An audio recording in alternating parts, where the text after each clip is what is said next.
But there's something else. If you build a ship that's capable of going to Mars, what if you take that same ship and go from one place to another on Earth? So we looked at that, and the results are quite interesting. Let's take a look at that.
Traveling at 27,000 kilometers an hour, or roughly 18,000 miles an hour.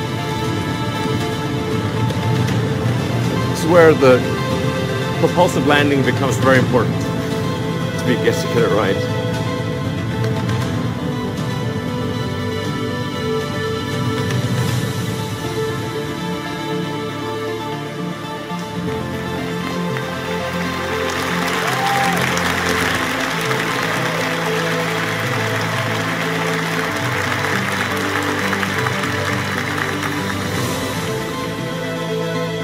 So most of what people consider to be long-distance trips would be completed in less than half an hour, which is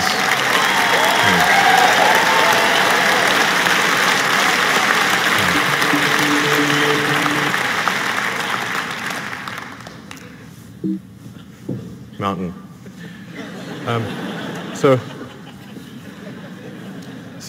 the great thing about going to space is there's no friction. So once you're out of the atmosphere, you will go, it was smooth as silk, no turbulence, nothing. There's no weather, there's no atmosphere.